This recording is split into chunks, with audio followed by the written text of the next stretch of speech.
नमस्कार, प्रणाम, Ram Ram, Radhe Radhe. Good evening बेटा जी, गुड इवनिंग।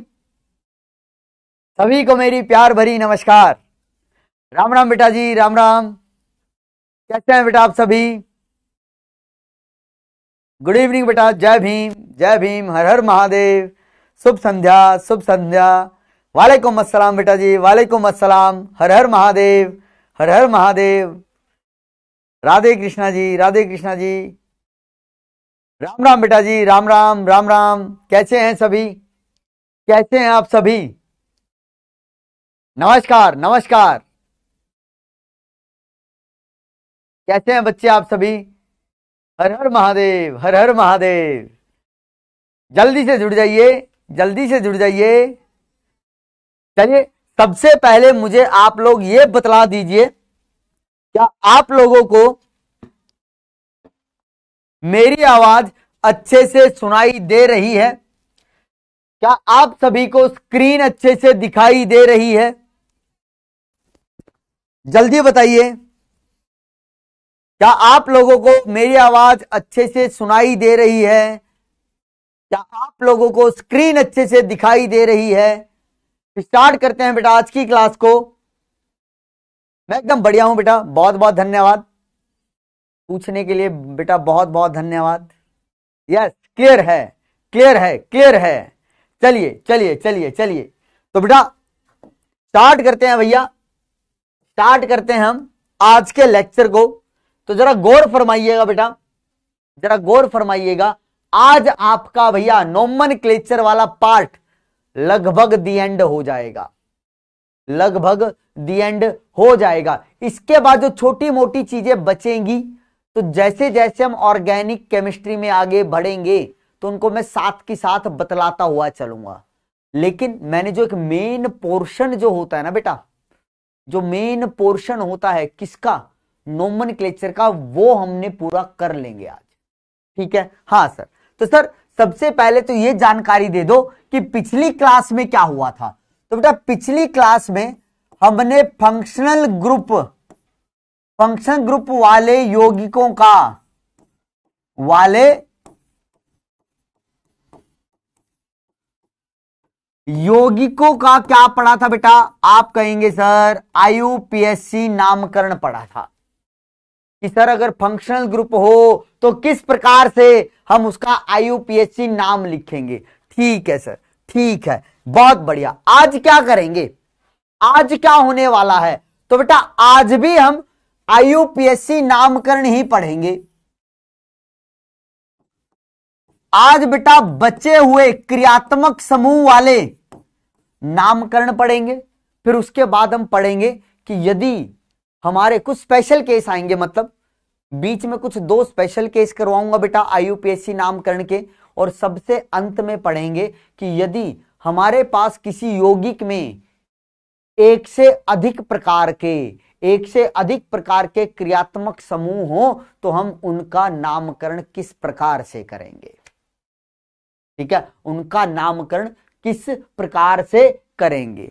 आप कहोगे ठीक है सर, ठीक है, लेकिन उससे पहले बेटा हम डिस्कस करने वाले हैं हमारा क्या, होमवर्क।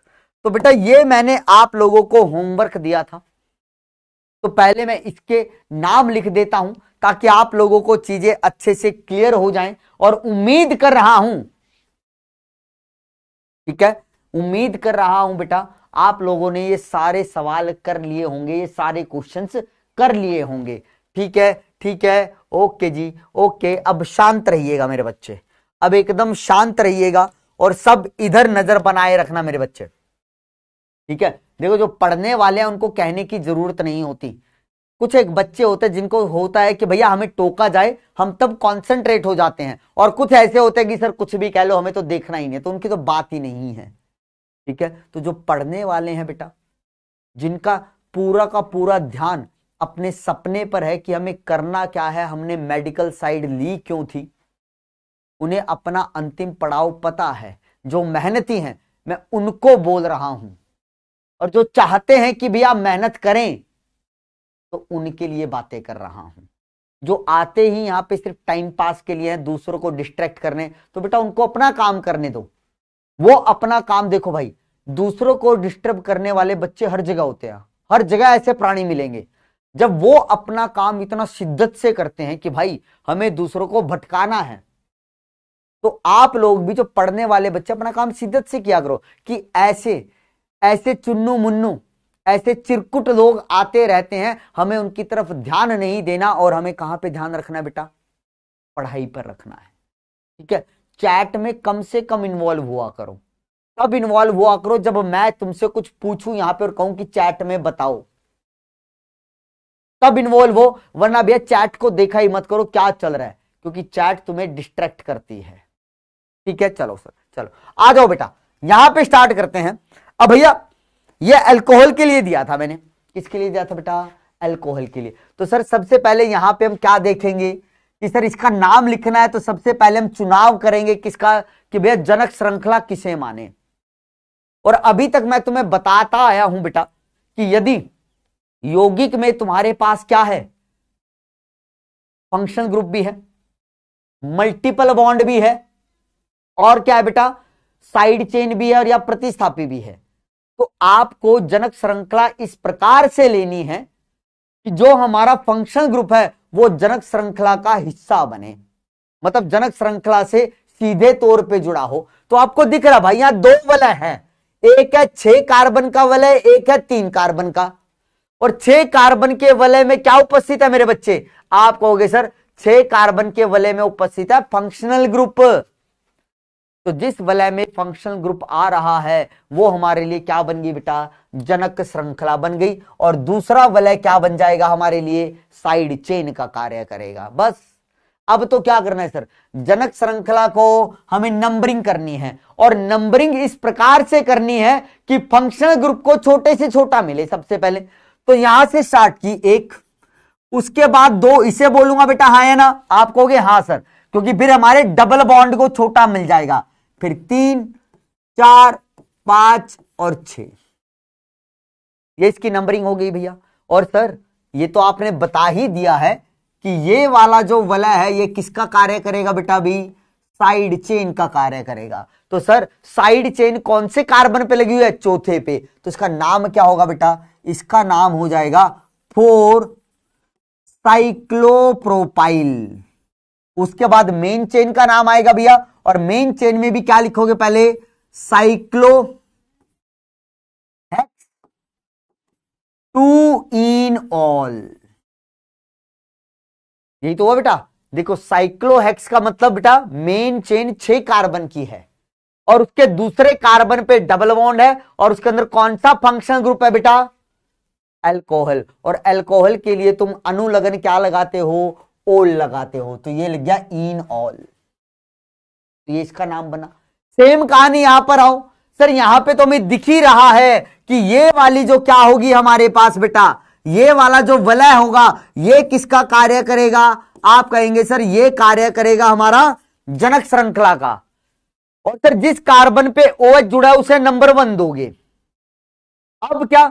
अब सर नंबरिंग करनी है। अब सर देखो ये 2 कार्बन यहां पे साइड चेन का हिस्सा है, ये 1 कार्बन यहां पे साइड चेन का हिस्सा है।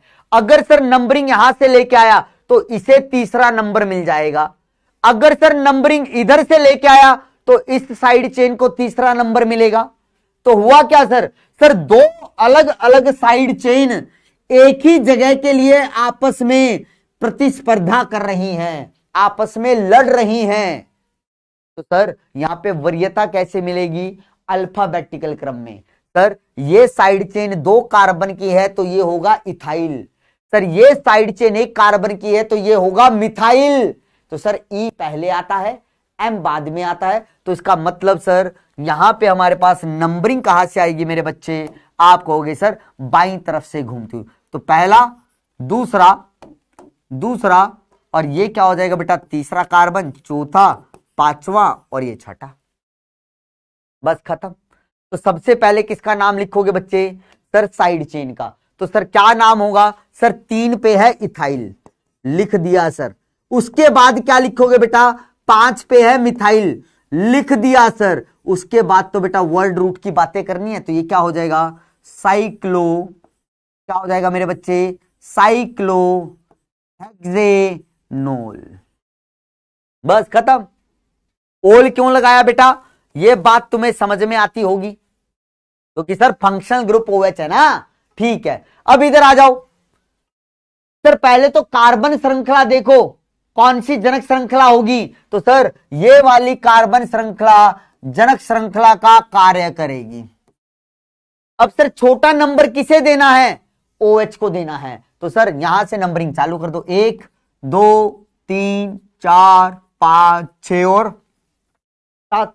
तो सर ये वाला जो मेरे पास वलय है ये किसका हिस्सा बन गया, तो आप कहेंगे साइड चेन का।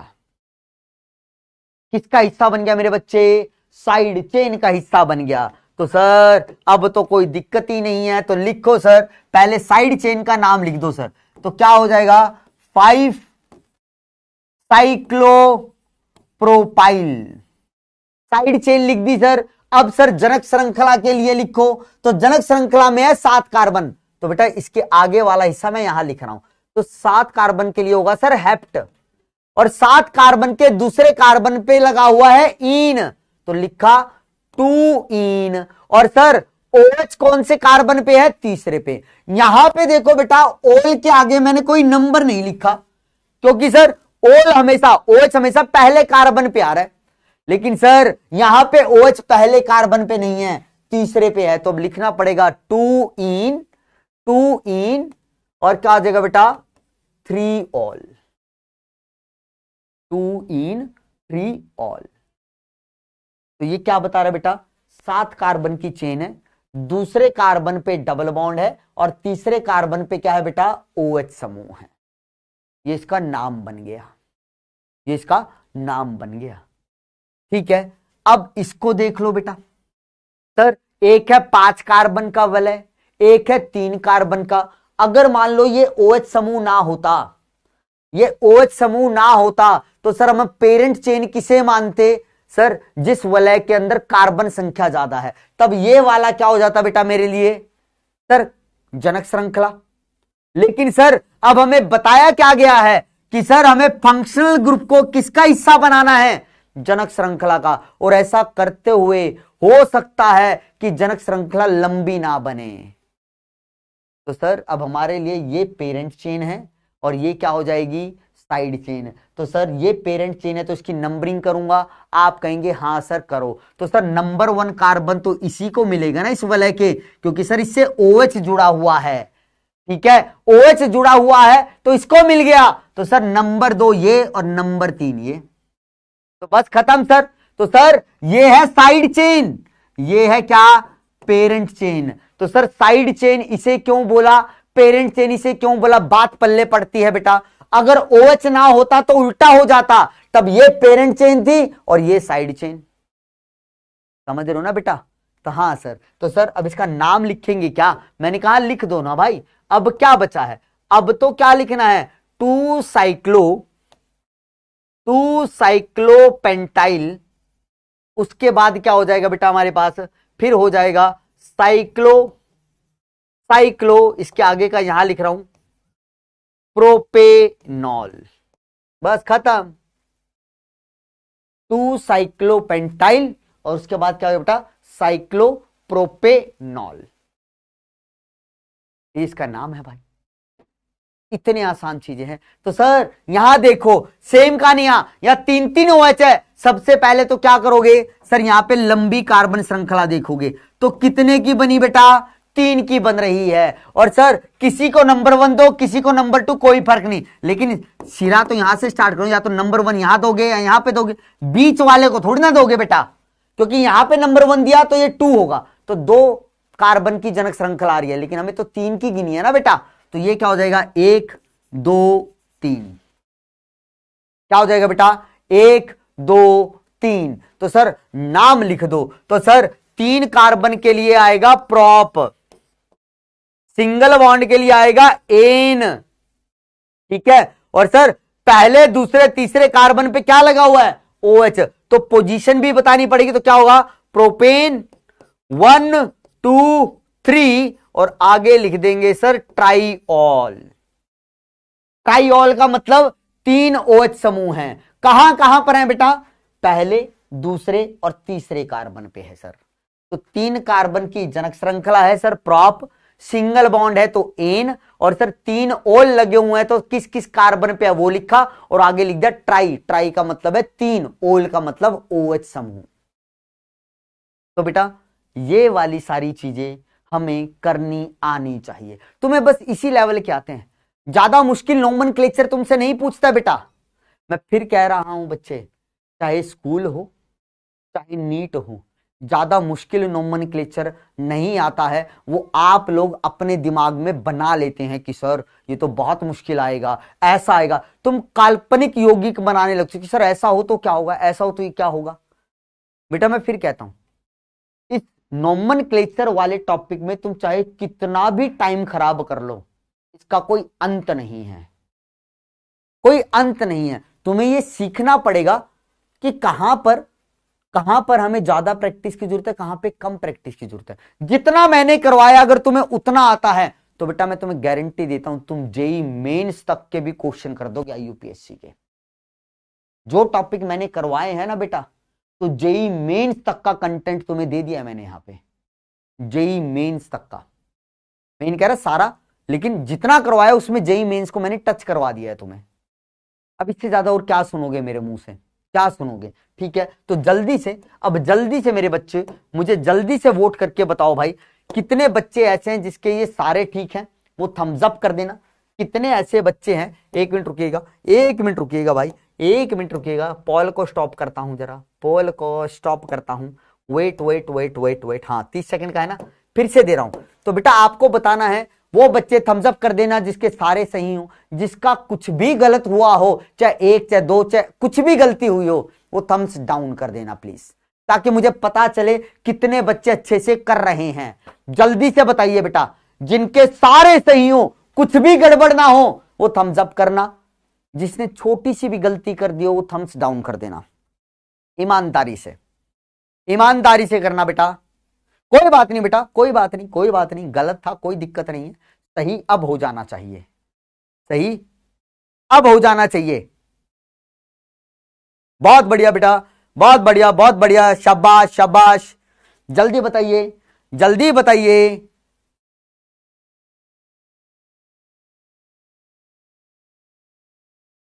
कोई बात नहीं, कोई बात नहीं, कोई बात नहीं, कोई बात नहीं।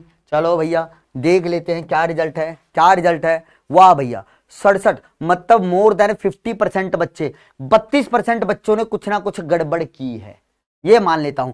32% बच्चों ने कुछ ना कुछ गड़बड़ की है। चलो भाई बहुत सही है बेटा। अब तुम्हें क्या पता लगना चाहिए अपना, अब तुम्हें क्या पता लगना चाहिए बेटा कि तुमने गलती क्या की है। अगर सर डीपीपी सॉल्यूशन प्रोवाइड, बेटा सत्यम विश्वकर्मा जी, मैं आपको देखो सीधा सीधा कहूंगा, अभी मेरे पास समय नहीं है, मेरे पास क्लासेस होती हैं, तो डीपीपी के मैं सॉल्यूशन अभी नहीं रिकॉर्ड कर पा रहा हूं।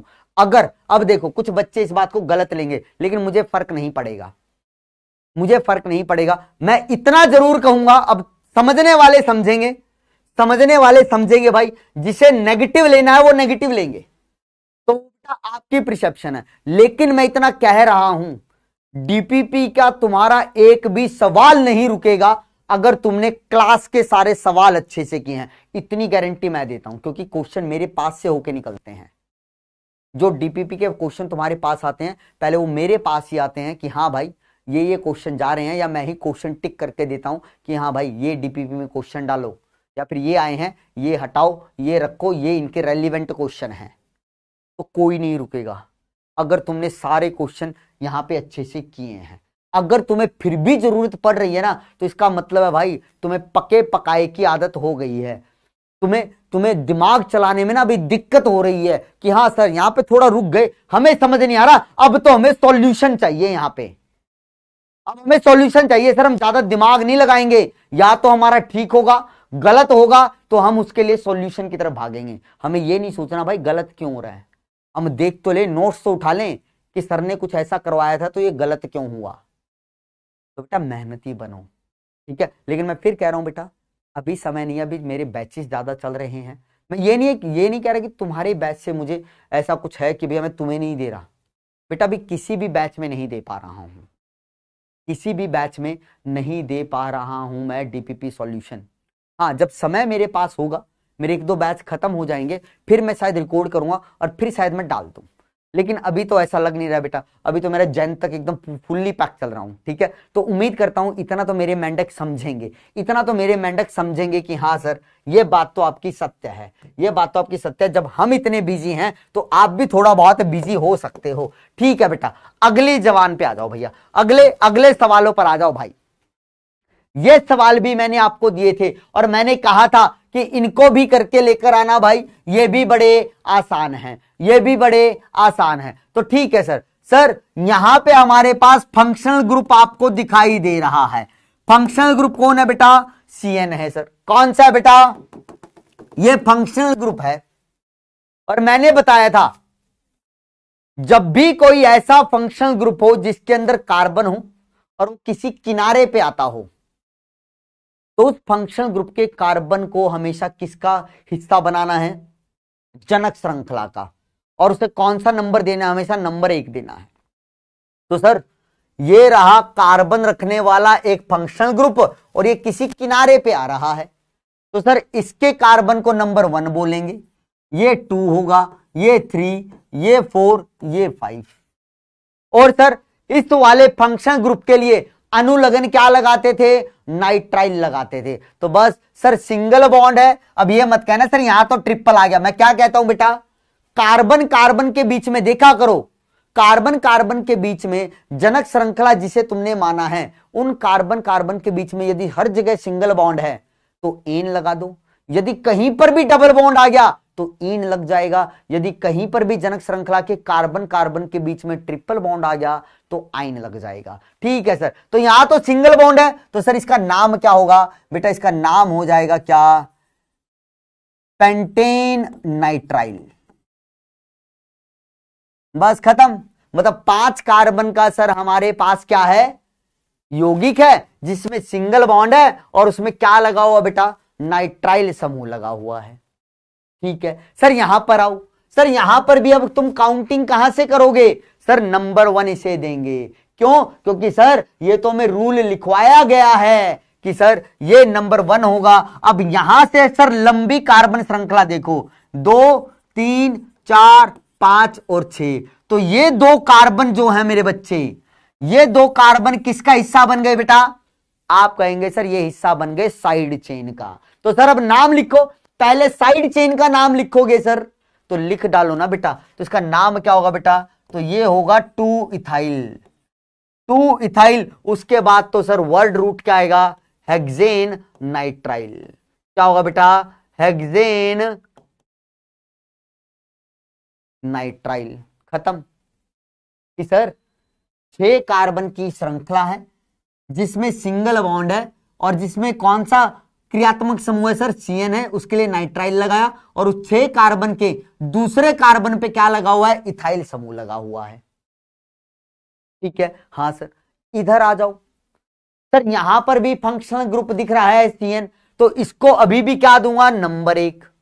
सर ये वाला कार्बन होगा नंबर 2।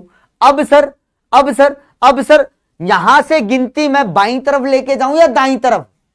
तो बेटा अब देखो, दाईं तरफ हमारे पास कार्बन कार्बन के बीच में सिंगल बॉन्ड है, लेकिन यहां पे क्या रहा बेटा? Double bond. तो अब हम कोशिश करेंगे, फंक्शनल ग्रुप को तो मैंने हिस्सा बना ही लिया है, किसका?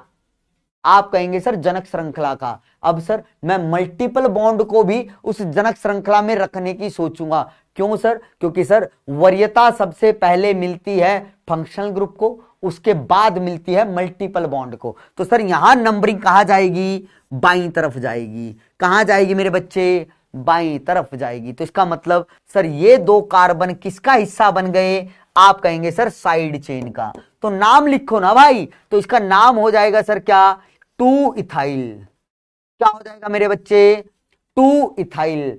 2 इथाइल लिख दिया भाई। अब क्या लिखोगे सर? हमारे पास जनक श्रृंखला, तो जनक श्रृंखला है 4 कार्बन की, तो आ गया ब्यूट। अब सर यहां डबल बॉन्ड आ रहा है, देखो जनक श्रृंखला में कौन से कार्बन पे? तीसरे पे। तो क्या लिखूंगा? ब्यूट 3 इन, और उसके बाद क्या होगा बेटा? नाइट्राइल। अब नाइट्राइल की पोजीशन को दिखाने की आवश्यकता नहीं है, क्योंकि सर अंडरस्टूड सी बात है, जहां पे CN लगा होगा वो पहली पोजीशन पे होगा, वो पहली पोजीशन पे होगा, और पहली पोजीशन को दिखाओ या ना दिखाओ कोई फर्क नहीं पड़ता। तो क्या हो गया बेटा, 2 इथाइल ब्यूट 3 इन नाइट्राइल। क्या इतनी बात समझ में आई? हाँ सर। सर अब तो इसका नाम लिख ही लेंगे सर, यहां तो 3 कार्बन की श्रृंखला दिख ही रही है, 1 2 और 3, और सर यहां पे तो ट्रिपल बॉन्ड आ गया है, तो लिख दें, सॉरी डबल है, तो क्या हो जाएगा बेटा, सॉरी सॉरी बेटा, देखिए बेटा यहां पे क्या है बेटा, 3 कार्बन की है, तो सर 3 कार्बन के लिए क्या होगा, प्रॉप। क्या होगा बेटा, 3 कार्बन के लिए होगा प्रॉप। कौन से कार्बन पे डबल बॉन्ड है, 2 पे, तो प्रॉप 2 इन, और आगे क्या हो जाएगा मेरे बच्चे, नाइट्राइल हो जाएगा। तो ये इसका नाम बन गया, तो ये इसका IUPAC नाम बन गया। और उम्मीद करता हूं जिस बच्चे ने जो गड़बड़ की होगी उसे वो पता चल गई होगी, जिस बच्चे ने जो गड़बड़ की होगी वो उसे पता चल गई होगी। आप कहेंगे हाँ सर ये हमें समझ में आती है, ये चीज हमें समझ में आती है, और उम्मीद करता हूं बेटा आप लोगों ने ये टेबल बना ली होगी। आज इसका मैं और इस्तेमाल करने वाला हूं, आज इसका बेटा मैं और इस्तेमाल करने वाला हूं। ठीक है सर, इसका इस्तेमाल करेंगे आप, बहुत बढ़िया है, बहुत बढ़िया है, ठीक है। अब क्या करना है मेरे बच्चे, अब अगला टॉपिक करते हैं, अब कुछ स्पेशल टॉपिक करवाता हूं तुम्हें, ठीक है। अब भैया हेडिंग डालना स्पेशल IUPAC नामकरण, हेडिंग क्या डालना, स्पेशल IUPAC नामकरण। और बेटा उस स्पेशल IUPAC का नामकरण जो मैं तुम्हें बतलाने वाला हूं वो किन यौगिकों के अंदर लगेगा, उन यौगिकों के अंदर लग सकता है जिनके अंदर भैया ये सारे, इनमें से कोई भी क्या मिले, क्रियात्मक समूह तुम्हें मिल जाए, इनमें से कोई भी क्रियात्मक समूह अगर तुम्हें किसी यौगिक में मिला तो वहां पे ये स्पेशल IUPAC नामकरण चलेगा। अभी कंडीशन है, अभी कंडीशन है सर, हमें पता कैसे चलेगा सर, अभी भी तो आपने करवाए हैं, ये आपने कल करवाए थे सर, जहां पे हमें ये भी देखने को मिला, ये भी देखने को मिला, और सर ये भी देखने को मिला, तो कल ही उदाहरण करवाए हैं, तो कल वो स्पेशल IUPAC नामकरण क्यों नहीं करवाया, क्योंकि बेटा उसकी कंडीशन है। अब तुम्हें याद क्या रखना है भाई, देखो यहां पे मैंने ऊपर लिखा है स्पेशल सफिक्स, सफिक्स का मतलब होता है अनुलग्न। अब यहां स्पेशल अनुलग्न की बात कर रहा हूं, जैसे देखो COH का स्पेशल अनुलग्न का नाम क्या है, कार्बोक्सिलिक एसिड। COOR ये होता है कार्बोक्सिलेट, CHO को बोलते हैं कार्बेल्डिहाइड, CONH2 को बोलते हैं कार्बोक्सीअमाइड, और COX को बोलते हैं कार्बोनिल हैलाइड, और CN को बोलते हैं कार्बोनाइट्राइल। क्या बोलते हैं मेरे बच्चे, कार्बोनाइट्राइल। अब आपको भैया ये वाला इसका याद होना चाहिए कि सर ये स्पेशल अनुलग्न हमें लगाने हैं, वरना बेटा अभी सुनना मेरी बात को, बड़े गौर से सुनना बेटा, अगर मैं अनुलग्न की बात करूं तो यहां पे देखो COOH का अनुलग्न क्या होता है, ओइक एसिड, ये नॉर्मल अनुलग्न है इसका, लेकिन COOH का एक स्पेशल अनुलग्न भी होता है जो भी बताया, कार्बोक्सिलिक एसिड। अब आपके दिमाग में आएगा कि सर हमें ये वाला अनुलग्न कब लगाने हैं, और जो आपने अभी इन क्रियात्मक समूह के लिए स्पेशल अनुलग्न लिखवाए ये कब लगाने हैं, हमें पता कैसे चलेगा। तो बेटा इसके लिए 2 कंडीशन है। सबसे पहली कंडीशन तो देखो ये लिखी हुई मैंने, सबसे पहली कंडीशन तो बेटा मैंने ये लिखी हुई है, ठीक है। क्या लिखी है जरा सुनना, लिखा भैया, यदि किसी यौगिक में 3 या उससे अधिक कार्बन रखने वाले फंक्शनल ग्रुप हों, मतलब भैया तुम्हारे पास कोई ऐसा यौगिक आया जिसके अंदर फंक्शनल ग्रुप लगे हुए हैं, सुनना जरा बात को, तुम्हारे पास कोई यौगिक है जिसमें फंक्शनल ग्रुप उपस्थित है और उन फंक्शनल ग्रुप के अंदर कार्बन उपस्थित है, मतलब कार्बन रखने वाले फंक्शनल ग्रुप हैं और उनकी संख्या कितनी है, या तो 3 है या 3 से ज्यादा है, या तो 3 है या 3 से ज्यादा है। तो क्या कहता है, तो फंक्शन ग्रुप के कार्बन को जनक श्रृंखला में नहीं लेते और ऐसे यौगिक में हम फंक्शन ग्रुप का स्पेशल अनुलग्न यूज करते हैं। कंडीशन बताता हूं, देखो मान लो भाई, उदाहरण लिखा मैंने नीचे, देखो तुम्हारे लिए, तुम्हें यहां से जल्दी ये समझ में आ जाएगा। मान लो बेटा, मैंने कहा कि भैया इस वाले यौगिक का क्या लिखकर दिखाओ बेटा, आईयूपीएसी नामकरण करो। तो तुमने देखा कि सर यहां पे हमारे पास 2 फंक्शन ग्रुप और दोनों समान है, अलग अलग नहीं होंगे। इस कंडीशन में जो भी फंक्शन ग्रुप होगा वो समान होगा। तो यहां पे 2 COOH समूह लगे हुए हैं और पीछे हम पढ़कर आए हैं भाई कि सर इस वाले फंक्शन ग्रुप के कार्बन को मुझे जनक श्रृंखला में लेना होता है। तो सर मान लो इस वाले कार्बन को नंबर 1 दिया, या तो इसको दूंगा या इसको दूंगा, किसी एक को ही नंबर 1 दे सकता हूं सर। हाँ सर, इसको दे दिया, इसको बोला नंबर 2, इसको बोला 3, इसको बोला 4 और इसको बोल दिया 5। तो आप कहोगे कि सर यहां पे 5 कार्बन की एक जनक श्रृंखला बन गई। ठीक है, मैंने कहा ठीक है भाई, तो इसका नाम लिखा।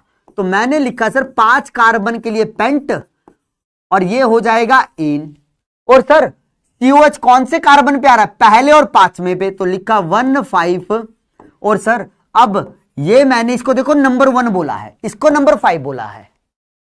अभी तक जैसे पीछे कर रहे थे वैसे ही कर रहे हैं सर। तो सर यहां पे अब जो अनुलग्न लगेगा वो कौन सा अनुलग्न लगेगा, हमारा ये नॉर्मल वाला लगेगा, ओइक एसिड। क्या लगेगा बेटा, ओइक एसिड। लेकिन सर यहां पे बस अब हो क्या जाएगा, यहां पे 2 COH है तो क्या बनेगा, डाई ओइक एसिड।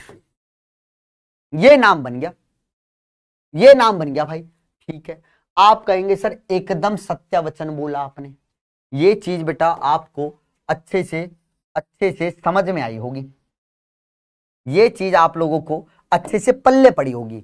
इसमें कंडीशन क्या लिखी बेटा, एक यौगिक था और उसके अंदर ऐसा फंक्शनल ग्रुप आया जिसके अंदर कार्बन उपस्थित था और उसकी संख्या कितनी थी, या तो 1 दिखे या 2 दिखे। तो बेटा उन कार्बन को तुम किसका हिस्सा बना दोगे, जनक श्रृंखला का बना दोगे।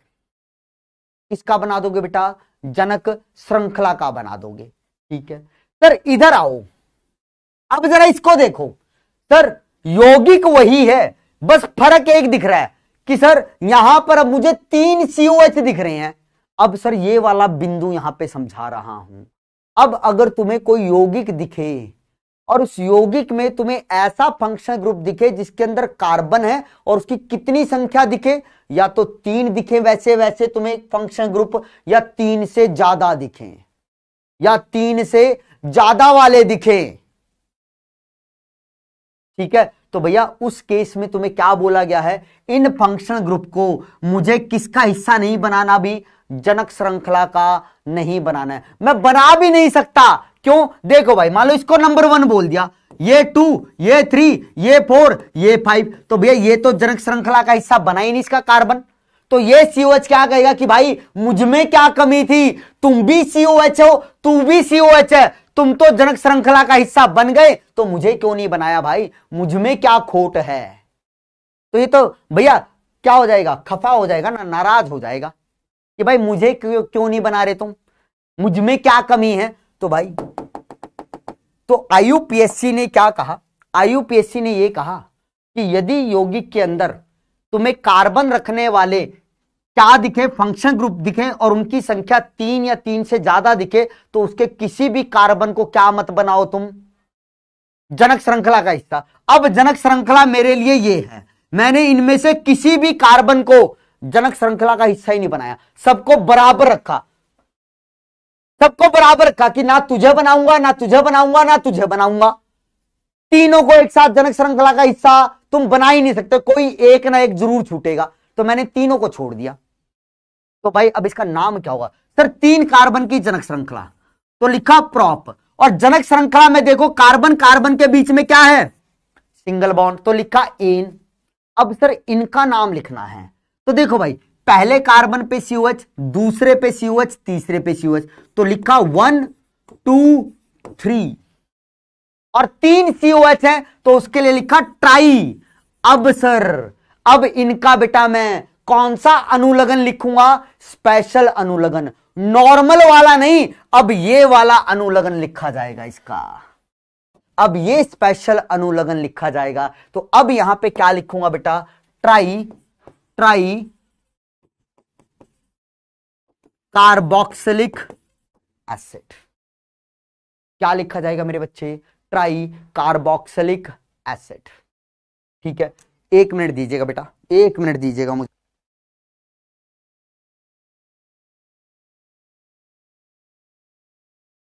एक मिनट बेटा, 1 मिनट। ठीक है, मैं अभी आ रहा हूं, बस मुझे 5 मिनट दीजिए।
हाँ जी बेटा, इधर ध्यान दीजिए। सॉरी बेटा, सॉरी सॉरी सॉरी। ओहो, पता नहीं क्या हुआ, एकदम से ऐसा हो गया कि वॉमिट आ रही थी, अभी वॉमिट करके आया हूँ। कोई बात नहीं, कोई बात नहीं, अभी ठीक हूँ, अभी ठीक है बेटा। पढ़ते हैं, बढ़ते हैं बेटा, आगे बढ़ते हैं। सॉरी सॉरी सॉरी बेटा।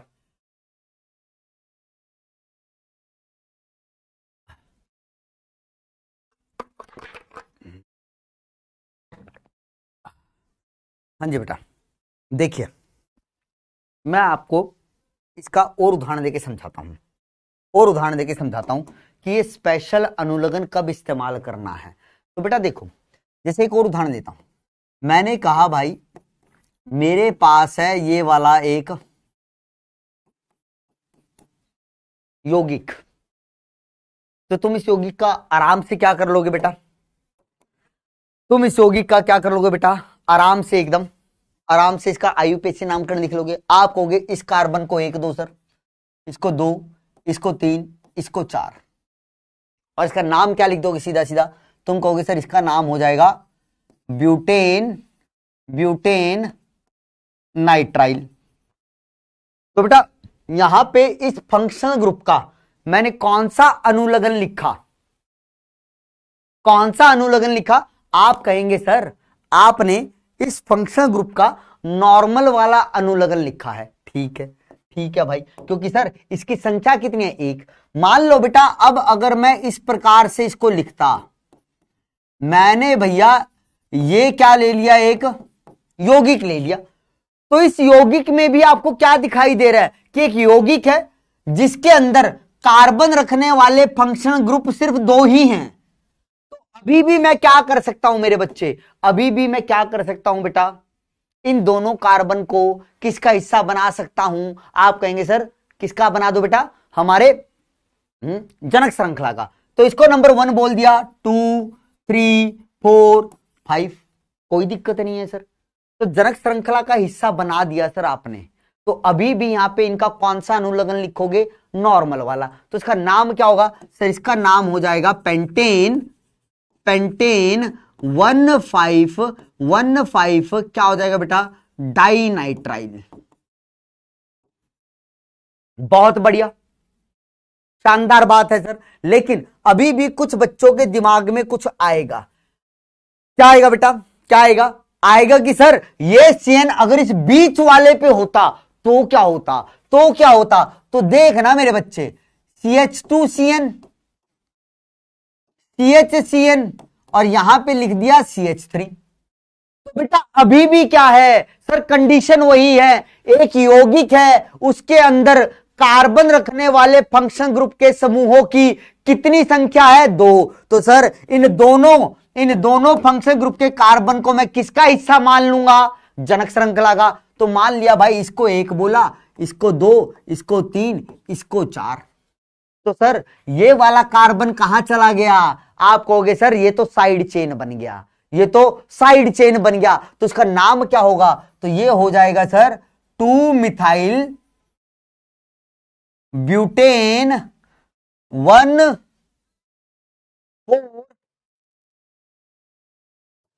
डाइनाइट्राइल। तो अभी भी यहां पे हम क्या लगा रहे हैं बेटा? इनका नॉर्मल अनुलग्न लगा रहे हैं। क्या लगा रहे हैं बेटा? नॉर्मल अनुलग्न लगा रहे हैं। तो बेटा जी अब अगर मान लीजिए मैंने कंडीशन कुछ ऐसी कर दी कि सर आपने अब यहां पर इस यौगिक में 3 फंक्शन ग्रुप लिए और तीनों ही कार्बन रखने वाले और तीनों ही समान। तो अब बेटा जी देखो, किन्हीं भी 2 CN को तुम क्या कर सकते हो? बना सकते हो जनक श्रृंखला का हिस्सा। 1 CN रह जाएगा। मान लो यहां से गिना 1 2 3 4 5, तो ये CN रह गया। किसी ने कहा सर नहीं 1 2 3 4, तो ये CN रह जाएगा। किसी ने कहा नहीं 1 2 3 4, तो 1 CN तो हमेशा छूटेगा।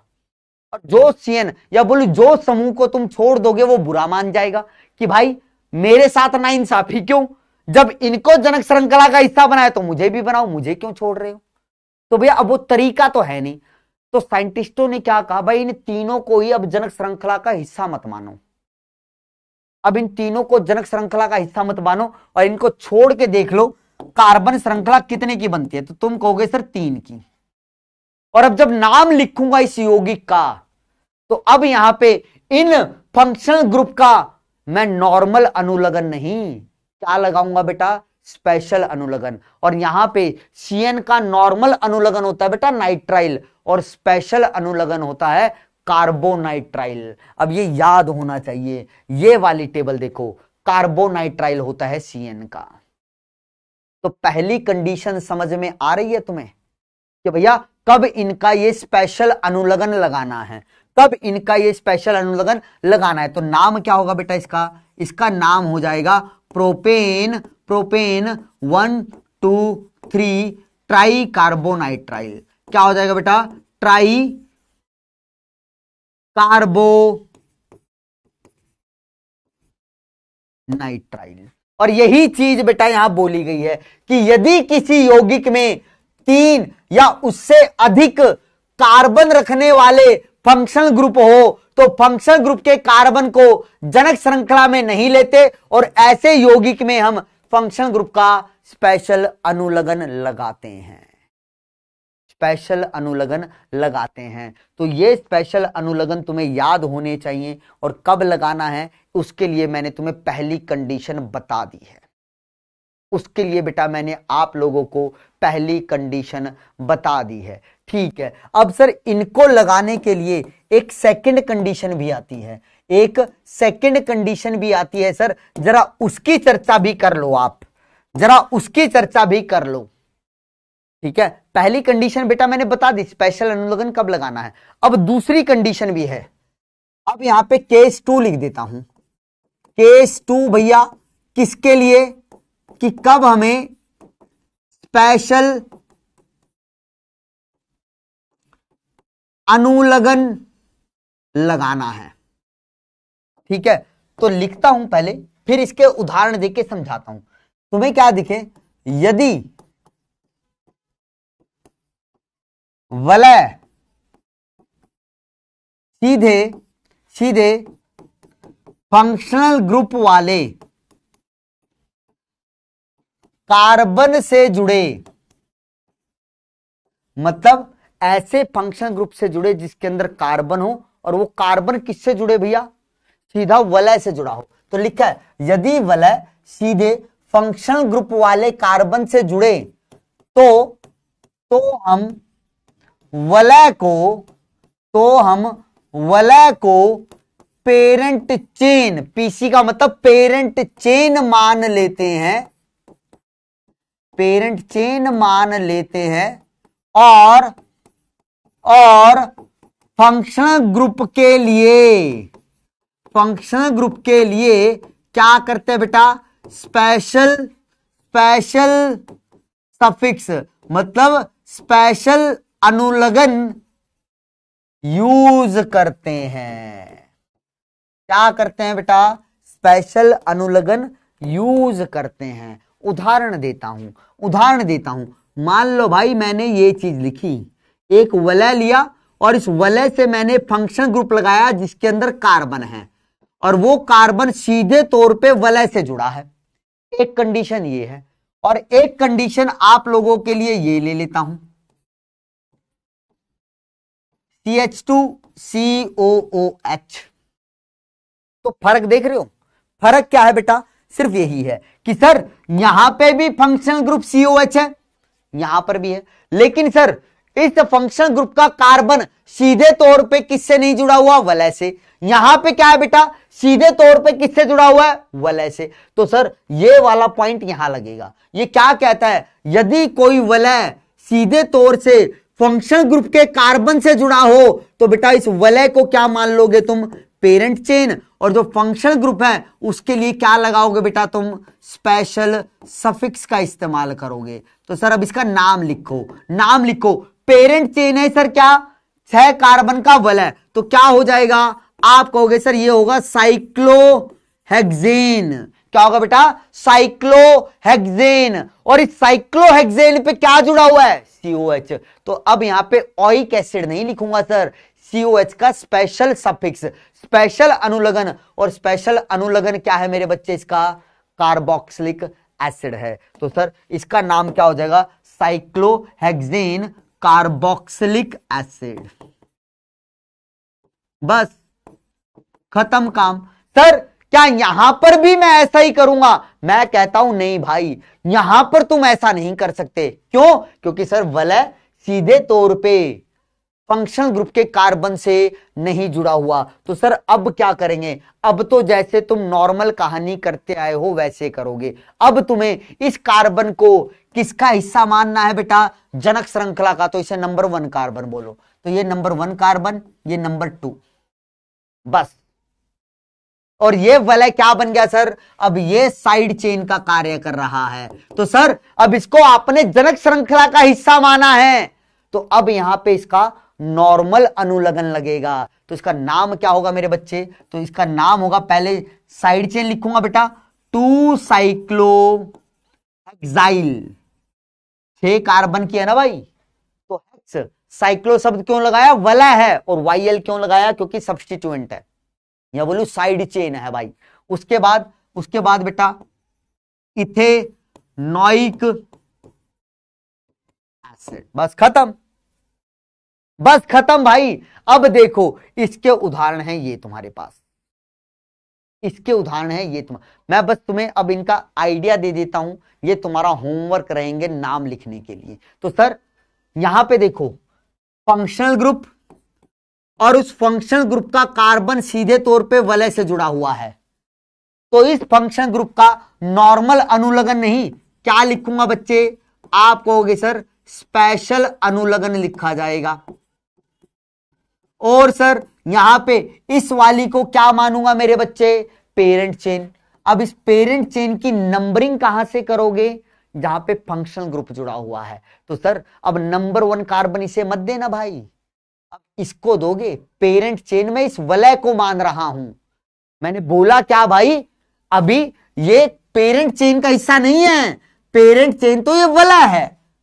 तो बेटा नंबरिंग हमेशा पेरेंट चेन की जाती है। तो सर नंबर 1 कार्बन इसे, फिर 2 ये 3, ऐसे नंबरिंग हो जाएगी। सेम कहानियां, ये तो अभी अभी पीछे किया। यहां देखो क्या सर, यहां पे इस वलय को मैं पेरेंट चेन मानूंगा, मैंने कहा नहीं भाई, क्यों, क्योंकि सर ये वलय सीधे तौर पे किससे नहीं जुड़ा हुआ, फंक्शन ग्रुप के कार्बन से। तो अब तो ये साइड चेन है, और ये क्या बनेगी बेटा हमारे लिए, पेरेंट चेन। और इस फंक्शन ग्रुप का क्या लिखूंगा बेटा मैं, जो नॉर्मल अनुलग्न होता है वो लिखूंगा। यहां पे बेटा इसका नॉर्मल सफिक्स लिखा जाएगा। नॉर्मल सफिक्स का मतलब नॉर्मल अनुलग्न, ठीक है। ऐसे ही तुम्हें इसका लिखना, नंबरिंग देखनी है भाई। तो ये तुम्हारा होमवर्क है, ये तुम्हारा मेरे बच्चे होमवर्क है। बस खत्म, बस खत्म भाई, खत्म, ठीक है। तो ये 2 जगहें होती हैं जहां पे तुम्हें, जहां पर आप लोगों को बेटा ये स्पेशल सफिक्स की आवश्यकता पड़ती है, ये स्पेशल सफिक्स की आवश्यकता पड़ती है। पहला केस तो क्या है, वो ये वाला है कि जब तुम्हें क्या दिखे, 3 या 3 से अधिक कार्बन रखने वाले फंक्शनल ग्रुप दिखें, तब वहां पे तुम क्या लगा दोगे बेटा उनके लिए, स्पेशल सफिक्स। और फिर अगला क्या है बेटा, जब तुम्हें वलय वाला दे और वलय सीधा किससे जुड़ा हो, फंक्शन ग्रुप के कार्बन से जुड़ा हो, तब तुम स्पेशल सफिक्स यूज करते हो। बस इसके अलावा कहीं पर भी तुम स्पेशल सफिक्स का इस्तेमाल नहीं करोगे, स्पेशल सफिक्स का इस्तेमाल नहीं करोगे। जल्दी से बताओ क्या इतनी चर्चा आप लोगों को समझ में आई?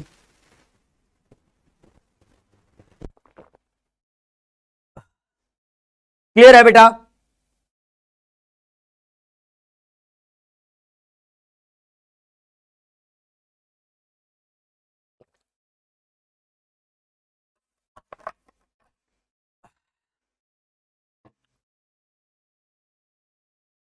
क्लियर है बच्चे? बहुत बढ़िया, बहुत बढ़िया बेटा।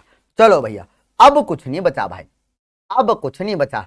अब तो धीरे धीरे हम क्या देख लेते हैं बेटा, नाम देख लेते हैं बचे हुए फंक्शनल ग्रुप के, नाम देख लेते हैं बचे हुए फंक्शनल ग्रुप के। ठीक है बेटा, ठीक है, ओके ओके ओके मेरे बच्चों।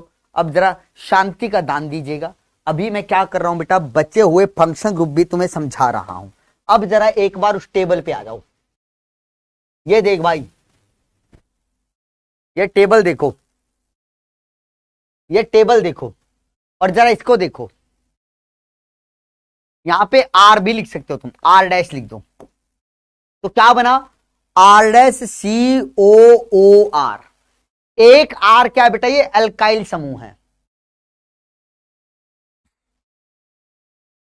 सॉरी अल्काइल समूह है बेटा। ये अल्काइल कैसे sir, methyl, ethyl, propyl, butyl, pentyl. मतलब सर इस ऑक्सीजन से कोई कार्बन श्रृंखला जुड़ी हुई है और यहां पे इस कार्बन से कोई कार्बन श्रृंखला जुड़ी हुई है। तो सर आपको क्या दिखे, एक दिखे ऑक्सीजन से कार्बन श्रृंखला जुड़ी हुई और एक दिखे sir C double bond O के कार्बन से जुड़ी हुई। तो सर ये जो फंक्शनल ग्रुप है ये होता है एस्टर। क्या होता है बेटा, एस्टर। और इसका सर नॉर्मल अनुलग्न क्या होता है, अल्काइल एल्केनॉइट होता है। क्या होता है बेटा, अल्काइल एल्केनॉइट होता है। अब कैसे इसका नाम लिखते हैं जरा वो गौर फरमाइएगा। मैं आपको पहले इसका बेसिक समझा देता हूं। एस्टर का बेसिक समझा देता हूं बेटा। देखो, जो हमारे पास अब एस्टर फंक्शनल ग्रुप है, एस्टर क्रियात्मक समूह है, समझना जरा, समझना मेरे माइंड को, बड़ा आसान है। उसका फॉर्मूला होता है ये R dash C double bond O are.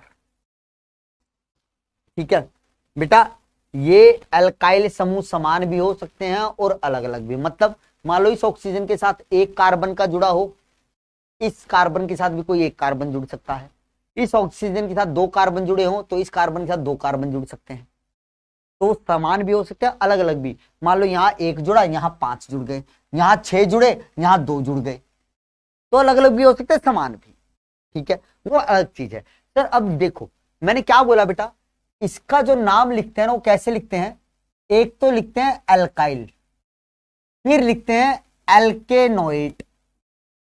तो याद रखना बेटा, एल्काइल जो समूह है यहां पे वो है ये, इस वाले आर का नाम एल्काइल के रूप में लिखा जाता है, और यहां पे ये वाला जो समूह होगा बेटा इसका नाम लिखा जाता है एल्केनोइट। क्या लिखा जाता है बेटा, एल्केनोइट। पहली बात तो ये याद रखो, अभी उदाहरण दूंगा तो चीजें क्लियर हो। सर इस वाले कार्बन को हम जनक श्रृंखला का हिस्सा मानेंगे, मतलब इसको नंबर 1 देंगे। इसको क्या देंगे बेटा, हम नंबर 1 कार्बन देंगे। ठीक है, बस इतनी चीजें याद रखो भाई। ठीक है, एक उदाहरण से समझाता हूं। मान लो मैंने लिखा क्या, CH3 C double bond O CH3, इस R की जगह CH3 लिखा, इस R डैश की जगह CH3 लिखा, तो तुमने देखा सर बीच में आ रहा है C डबल बॉन्ड OO, तो ये एस्टर समूह है। तो सर इसका आईयूपीएसी नामकरण क्या होगा, तो आपको सबसे पहले ये देखना है ऑक्सीजन के साथ कितने कार्बन जुड़े हुए हैं, एक ही जुड़ा हुआ है। तो सर एक कार्बन के लिए आता है मिथ, और मैंने क्या बोला, इस वाले आर को तुम एल्काइल के रूप में लिखते हो, तो एक कार्बन के लिए क्या होगा सर, मिथ। तो इसको क्या लिखा बेटा मैंने, मिथाइल, वाईएल लगा दिया भाई, एल्काइल बन गया ना ये बेटा। एल्क की जगह क्या आ जाएगा, जितने कार्बन की यहां कार्बन समूह लगाओ, तो एक का तो मिथ और आखिरी में लगा दो वाईएल। अब सर क्या देखो, इस वाले समूह को गिनो। अब क्या देखना है सर, इस वाले कार्बन को 1 और यहां कितने कार्बन इससे जुड़े हुए हैं, तो कार्बन श्रृंखला गिन लो। तो सर ये एक कार्बन हुआ, ये 2 कार्बन हुए, तो 2 कार्बन की कार्बन श्रृंखला है। और इसको किस रूप में लिखते हैं बेटा हम, एल्केनोइट। सर 2 कार्बन के लिए क्या होता है, इथ, और इसके अंत में क्या लगा दो, नोएट, तो ये क्या हो जाएगा बेटा, इथेनोएट। क्या बन गया बेटा, इथेनोएट। बस भाई अब इनको एक साथ मिला के रख दो इस रूप में। पहले आगे लिखना है एल्काइल, फिर लिखना है एल्केनोइट। तो इसका नाम क्या हो जाएगा बेटा, इसका अगर इन दोनों को जोड़ूंगा तो नाम क्या हो जाएगा बेटा, पहले आया एल्काइल, मिथाइल इथेनोइट। तो बेटा याद रखना, ऑक्सीजन के साथ जो कार्बन श्रृंखला आएगी उसके अंदर सिर्फ वाईएल जोड़ना है, और जो इस वाले कार्बन से क्या जुड़ी होगी कार्बन श्रृंखला, उसके अंदर तुम्हें कार्बन गिनने हैं, और नंबर 1 कार्बन हमेशा इस कार्बन को देना है बस। और फिर क्या लिख दो, एल्काइल एल्केनोइट, एल्काइल एल्केनोइट। उदाहरण देख लेते हैं, उदाहरण देख ले, इसका तो नाम लिख ही दिया भाई, इसका क्या बना बेटा, मिथाइल इथेनोइट। ठीक है, अब इसको देख लो सर, यहां पर भी बड़ा आसान है। सर पहले ऑक्सीजन के साथ देखा एक ही कार्बन है, तो इसका नाम हो गया सर मिथाइल। सर अब इसके साथ देखो कितने कार्बन है, नंबर 1 2 3, 3 कार्बन है, तो 3 कार्बन के लिए सर प्रोप, और आखिरी में क्या लगाना बेटा, एनोएट लगाना है, तो लगा दो प्रोपेनोइट। क्या लगा दो बेटा, प्रोपेनोइट। अब इन दोनों को जोड़ के लिख दो सर, तो इसका नाम क्या बन जाएगा बेटा, मिथाइल, मिथाइल प्रोपेनोइट। खत्म, ये इसका नाम है। तो याद क्या रखो, ऑक्सीजन के साथ वाले जो कार्बन होंगे उनको तुम्हें एल्काइल के रूप में रखना है, और जो इस C डबल बॉन्ड O के साथ जो कार्बन होंगे उनको एल्केनॉइड के रूप में रखना है। बस, और उदाहरण देख लेते हैं, ये रहा। ठीक है, तो देखो भाई, ऑक्सीजन के साथ तो 2 कार्बन लगे हैं, तो ये तो बन गया इथाइल, एल्काइल बन गया भाई, इथाइल मतलब। अब सर ये रहा C डबल बॉन्ड O, तो यहां पे देखो सर कितनी कार्बन श्रृंखला बन सकती है। तो सर पहला कार्बन ये, दूसरा, तीसरा, चौथा, तो मतलब ये एक कार्बन तो किसमें चला गया सर, साइड चेन में, साइड चेन में। तो सर इसका नाम जब लिखूंगा तो ब्यूटेन होगा, बोलो ब्यूटेनॉइट, लेकिन उसके तीसरे कार्बन पे क्या लगा हुआ है, मिथाइल। समझ रहे हो ना भाई? मान लो ये ना होता, ये ना होता, तो बेटा इसका नाम क्या रखते तुम, ब्यूटेनॉइट रखते। लेकिन सर उसके अंदर भी तीसरे कार्बन पे क्या है बेटा, अब एक अल्काइल समूह है, तो इसका नाम क्या बनेगा, देखो लिखता हूं, सीधा लिखता हूं, मैंने लिखा इथाइल, क्योंकि अल्काइल एल्केनॉइड लिखना होता है, तो पहले अल्काइल वाला तो आ गया, ऑक्सीजन वाला लिख दिया, अब ये वाला हिस्सा लिखना है। अब इसमें सबसे पहले क्या लिखूंगा बेटा, ये वाला जैसे हम करते आए हैं, तो क्या हो जाएगा बेटा, ये हो जाएगा 3 मिथाइल, 3 मिथाइल, आगे क्या हो जाएगा बेटा, ब्यूटेनोएट, खत्म, ब्यूटेनोएट भाई।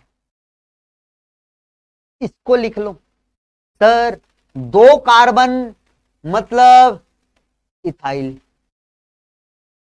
सर कितने कार्बन, 3 कार्बन, और उसके दूसरे कार्बन पे ब्रोमीन है, तो सर इसको तो मैंने यहां पे लिख दिया, इसको तो बेटा मैंने यहां पे लिख दिया इथाइल। अब किसे लिखूंगा, इस वाले हिस्से को, तो सर इस वाले हिस्से में सबसे पहले किसे लिखूंगा, जो हमारा क्या है, प्रतिस्थापी है, तो कितने कार्बन पे है, दूसरे पे, तो लिखा इथाइल 2 ब्रोमो, 2 ब्रोमो, आगे सर 3 कार्बन के लिए प्रॉप, और आगे लिख दो नोएट, प्रोपेनोएट, तो ये इसका नाम बन गया। इतना आसान है बेटा, ठीक है। तो याद क्या रखना है मेरे बच्चे, एस्टर का कैसे लिखते हैं बेटा हम, एल्काइल एल्केनॉइड, तो तुम्हें पता होना चाहिए एल्काइल को किस वाले कार्बन के साथ लगाना है और ये एल्केनॉइड किसके साथ लगाना है। बाकी सारी चीजें तो पीछे वाली ही चलेंगी, बस बाकी सारी चीजें तो मेरे बच्चे पीछे वाली ही चलेंगी। अब ये वाला तुम लोगों का होमवर्क है, एस्टर है ये, देखो ऑक्सीजन के साथ यहां पे ये लगा दिया, और इस C डबल बॉन्ड O के साथ ये वाली कहानी जा रही है, ये वाली कहानी है, ठीक है। जल्दी बताओ, क्या ये एस्टर वाली चीज आप लोगों को समझ में आ गई? क्या ये एस्टर वाली चीज मेरे बच्चों को समझ में आ गई है क्या भाई? जल्दी बोलो, जल्दी बोलो बेटा, क्लियर है, क्लियर है, बहुत बढ़िया। हाँ जी बेटा, हाँ जी बेटा, बस मैं ठीक हूं, ठीक हूं, मुझे बस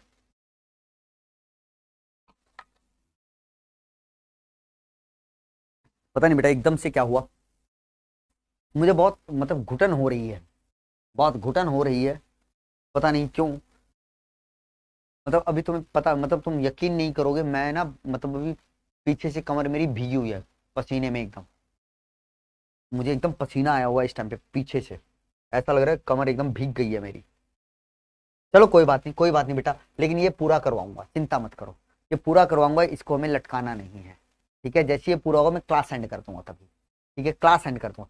चलो अगला क्या है बेटा, एसिड क्लोराइड। देखो मैंने तुम्हें एक फंक्शन ग्रुप लिखवाया है, तो सारी चीजें अच्छे से बताऊंगा, चिंता मत करो बेटा। तबियत तो चलो होती रहती है भाई, कोई दिक्कत वाली बात नहीं है, लेकिन पढ़ाई अच्छे से करेंगे।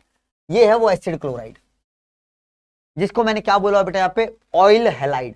बस इस हैलाइड की जगह अगर देखो ये जो एक्स है ना बेटा, अगर इस एक्स को मैंने क्लोरीन रख दिया तो यहां पे हैलाइड की जगह आ जाएगा क्लोराइड। अगर इस एक्स की जगह मैंने ब्रोमीन रख दिया तो इस हैलाइड की जगह क्या आ जाएगा, ब्रोमाइड। और यदि आयोडीन रखा तो क्या हो जाएगा, आयोड, क्या हो जाएगा बेटा, आयोडाइड, ठीक है, क्या हो जाएगा, आयोडाइड। लेकिन ये ज्यादातर क्या मिलता है, क्लोरीन मिलता है। इधर आर लगा दो तो RCOCl, तो इसको क्या बोलते हैं बेटा हम, इसको हम बोलेंगे सर ऑयल क्लोराइड। इसका क्या हो जाएगा बेटा, नॉर्मल सफिक्स हो जाएगा। तो इसको देख रहे हैं, बड़ा आसान है बेटा, बहुत ही आसान है, कोई ज्यादा दिक्कत नहीं है भाई, कोई परेशानी इसमें नहीं है। अच्छा मैं सीधा इस पे आ गया था, चलो पहले ये बता देता हूं, इसमें कुछ नहीं करना भाई, कुछ भी नहीं करना है तुम्हें। अंत में यहां पे क्या लगाना है, ऑयल क्लोराइड लगाना है। और याद रखना भाई, Cl के साथ जो ये कार्बन जुड़ा हुआ है ना, इसको तुम्हें हमेशा नंबर 1 दे के काउंटिंग गिननी है, कितने कार्बन की श्रृंखला है। बस उसके हिसाब से क्या लेना, वर्ड रूट लेना और क्या लगा देना अंत में, ऑयल क्लोराइड। जैसे ये देखो, यहां पे ये पहला कार्बन, ये दूसरा, तो 2 कार्बन है, तो इसका नाम क्या हो जाएगा सर, इथ और एन। इथ वर्ड रूट हुआ, ये एन हुआ, और सर इसका सफिक्स क्या हो जाएगा बेटा, ऑयल क्लोराइड। अब इन दोनों को जोड़ता हूं, तो सर ई के आगे देखो ओ आ गया, तो इस ई को हटा दो, इस ई को हटा देना और क्या लिख देना, इथेनॉइल क्लोराइड। इतना आसान। सेम कहानियां सर, फिर देखो ये आर समूह हो गया, ये जो मैंने लिखा था ना, ये आर समूह हो गया पूरा, ये CO ये Cl, इसको नंबर 1 देना है सर हमेशा। तो सर 1 2 3 4 5 6, तो मतलब ये कार्बन किस में चला गया बेटा, साइड चेन में। तो जैसे लिखते आया नाम वैसे ही लिखो भाई, पहले साइड चेन का नाम लिखो, कौन से कार्बन पे, 5वें पे। तो क्या हो जाएगा मेरे बच्चे, तो ये होगा 5 मिथाइल। क्या होगा मेरे बच्चे, 5 मिथाइल। ठीक है सर, उसके बाद सर कितने कार्बन की चेन है, 6 की है। और सर 6 कार्बन की चेन है, और तीसरे कार्बन पे क्या रहा है, डबल बॉन्ड। तो क्या हो जाएगा, 5 मिथाइल हेक्स 3 इन, और फिर आगे ऑयल क्लोराइड, बस खत्म, सफिक्स लगा दिया अंत में। तो ये इसका नाम है। बस याद क्या रखना है, इस वाले कार्बन को तुम्हें हमेशा नंबर 1 देना है, और अंत में सफिक्स क्या लगा देना है, ऑयल क्लोराइड लगा देना। क्या लगा देना है मेरे बच्चे, ऑयल क्लोराइड लगा देना है। ठीक है, तो ये वाले बेटा, ये 3 आप लोगों के होमवर्क रहेंगे, ये 3 आप लोगों के होमवर्क रहेंगे, इनको ट्राई करना। ठीक है, हाँ सर ये बात समझ में आ गई। अब हम चल पड़ते हैं बेटा एनहाइड्राइड की तरफ। अब चल पड़ते हैं एनहाइड्राइड की तरफ। बेटा ये सबसे आसान है करना, ये सबसे आसान है भाई करना। ठीक है, कैसे बस सर यहां पे ये याद रखना है, अंत में हम सफिक्स में क्या लगा देते हैं, एनहाइड्राइड ही लगा देते हैं। सर एनहाइड्राइड का देखो फॉर्मूला क्या है, RCOOCOR डैश, मतलब इन दोनों को हटा भी दूं तो ये मेरा क्या है बीच में देखो, COOCO, तो ये होता है एनहाइड्राइड ग्रुप, और इसके लिए नॉर्मल सफिक्स क्या है बेटा, एनहाइड्राइड है। कैसे करना है सर, इन दोनों कार्बन को देखो, इस ऑक्सीजन के इधर भी क्या है कार्बन, इधर भी क्या है कार्बन, तो तुम्हें ऑक्सीजन के दोनों तरफ जो कार्बन दे रखे हैं ना, उनको गिन लो टोटल। जैसे इसको करके दिखाता हूं, तो देखो ऑक्सीजन के इधर कितने कार्बन है, इसको नंबर 1 दो, 1 2 3, 3 कार्बन है सर। सर इधर कितने हैं देखो, 1 और 2। अब तुमने कार्बन गिन लिए, तो सर अब कुछ नहीं करना, 2 कार्बन के लिए इधर क्या लिखूंगा, इथ, 3 कार्बन के लिए इधर क्या लिखूंगा, प्रॉप। इधर जो कार्बन श्रृंखला है, कार्बन कार्बन के बीच में सिंगल बॉन्ड, तो यहां लिखा एन, प्रोपेन, क्या बन गया, इथेन। इधर भी सर कार्बन कार्बन के बीच में सिंगल बॉन्ड, तो इधर भी लिखा एन। अब बस थोड़ा सा तुम्हें ध्यान रखना पड़ेगा बेटा, ये जो एनहाइड्राइड बनते हैं ना, ये कार्बोक्सिलिक एसिड से बनते हैं। ये एनहाइड्राइड जो मेरे यौगिक बनते हैं, ये कार्बोक्सिलिक एसिड से बनते हैं। तो बस अब क्या करना है, तुमने ये जो नाम लिखे हैं ना बेटा, कार्बन को गिनकर ऑक्सीजन के दोनों तरफ, इनके अंत में क्या लगा दो, ओइक एसिड। तो ये क्या बन गया, इथेनोइक, और ये क्या बन गया बेटा, प्रोपेनोइक। बस खत्म। बस याद क्या रखना बेटा, कि जो आप लोगों ने यहां पे कार्बन की संख्या गिनी है ऑक्सीजन के अगल बगल में, उनको देखना क्या बॉन्ड है, उसके हिसाब से एन इन आइन लगाना, और अंत में ओइक लिख देना। बस ओइक एसिड नहीं, खाली ओइक। अब क्या करो बेटा, इनके अंदर ये देखो अल्फाबेटिकल क्रम, यहां पे ई आ रहा है सर, यहां पे पी आ रहा है, तो पी और ई में से पहले क्या आता है, ई आता है, तो इसका नाम जब लिखूंगा तो क्या लिखोगे बेटा, तुम बोलोगे इसको इथेनॉइक, फिर आगे बोलोगे क्या, प्रोपेनॉइक, और अंत में क्या लिख देना बेटा, एनहाइड्राइड। लो जी, ये नाम बन गया, ये नाम बन गया। अब कई बच्चों के दिमाग में आएगा फिर से, सर ये ऑइक क्यों लगाया था, क्योंकि बेटा मैंने तुम्हें ये बोल दिया है कि ये जो एनहाइड्राइड बना है यौगिक, ये कार्बोक्सिलिक अम्ल से बनता है। कैसे बनता है ये तुम आगे ऑर्गेनिक केमिस्ट्री में पढ़ लोगे, अभी बता भी दूंगा ना तो समझ में नहीं आएगा, क्योंकि अभी तक तुमने रिएक्शन वाला पार्ट सीखा ही नहीं है। तो वो लिख के मैं तुम्हें अननेसेसरी तुम्हें कंफ्यूज नहीं करना चाहता कि हाँ तुम उसे भी याद रखो, फिर वो आगे चल के आएगी, तब तक तुम बहुत सारी चीजें पढ़ चुके होगे केमिस्ट्री में, तो वो तुम्हें फटाक से समझ में आ जाएगी। और जब आएगी ना तो तुम्हें बताऊंगा मैं कि बेटा देखो ऐसी चीज मैंने जब नॉमेनक्लेचर करवाया था तो बोला था, तुम समझोगे, हाँ अगर आपको याद है तो कहोगे हाँ सर बोला था, अब समझ पा रहे हैं।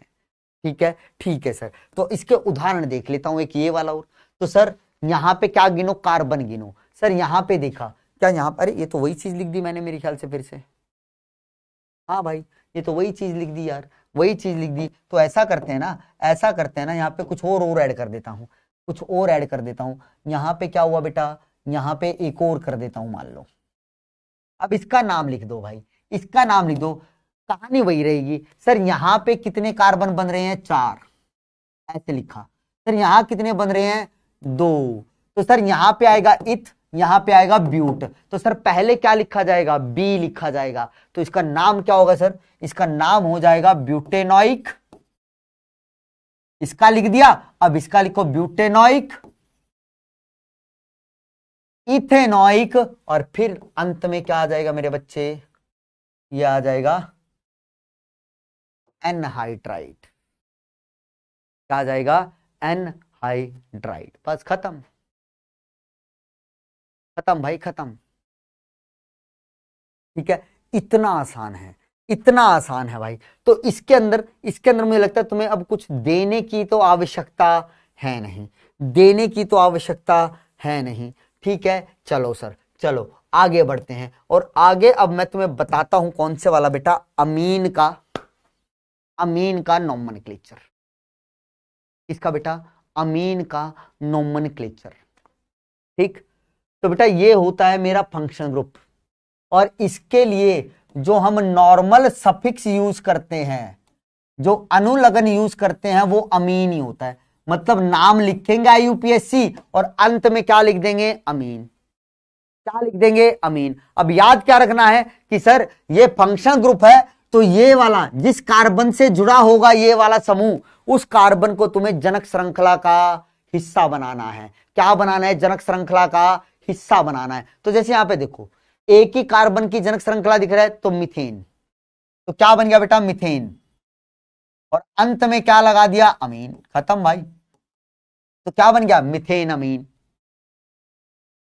यहां देखो इस कार्बन से ये जुड़ा हुआ है फंक्शन ग्रुप, तो इसको तो क्या बनाऊंगा, जनक श्रृंखला, और इसी को नंबर 1 बोलूंगा।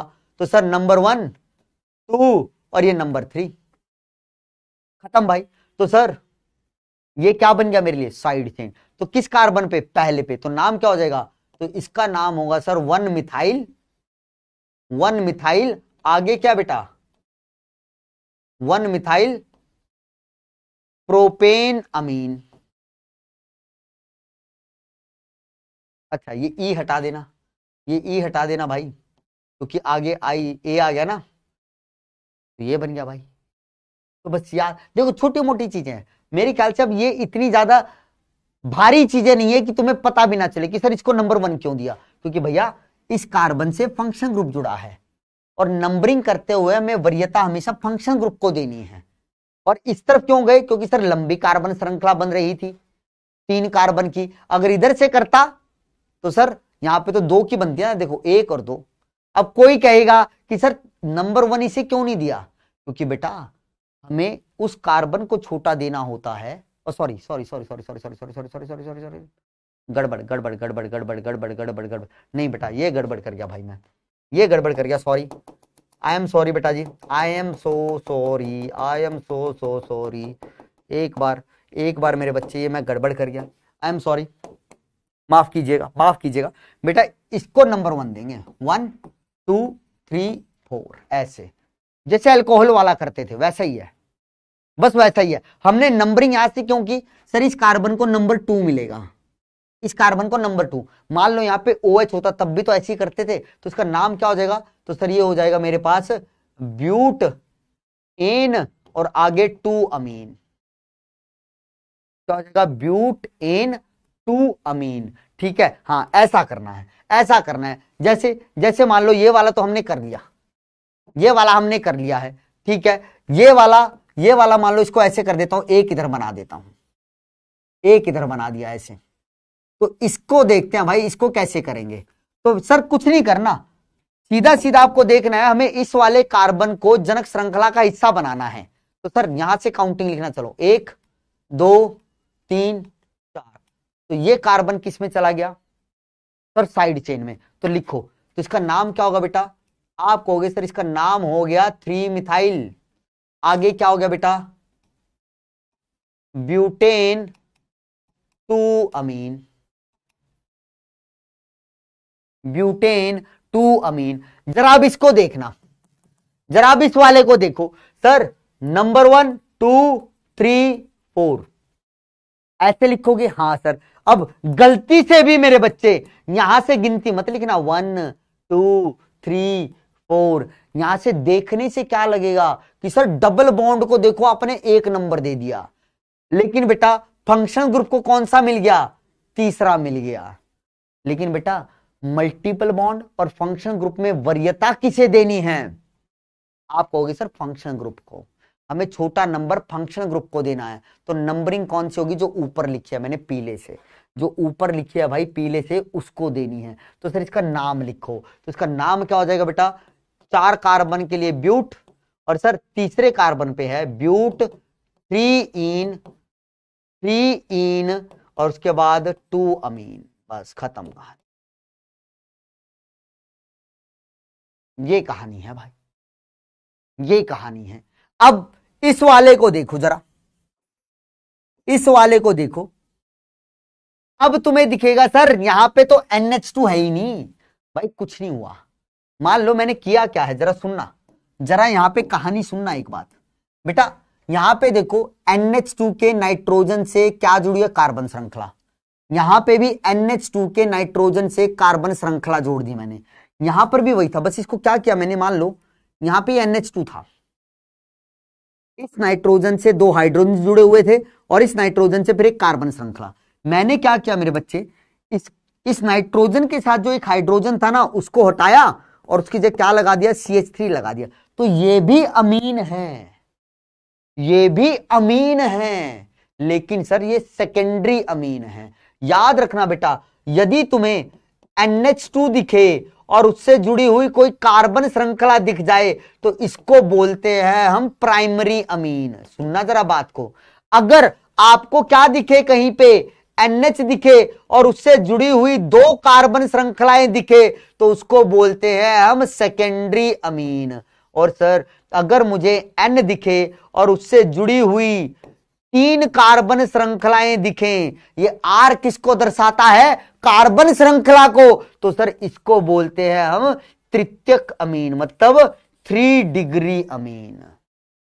तो सर ये देखो ये 1 डिग्री अमीन है, ये भी 1 डिग्री, लेकिन ये 2 डिग्री हो गई। NH है, एक कार्बन श्रृंखला इधर है, एक कार्बन श्रृंखला इधर है, तो सर है तो अमीन ना। सफिक्स इसके लिए भी अमीन लिखूंगा, इसके लिए भी अमीन लिखूंगा, मतलब इनमें से चाहे तुम्हें कोई भी अमीन दे दे, तुमने सफिक्स हमेशा अमीन का ही इस्तेमाल करना है।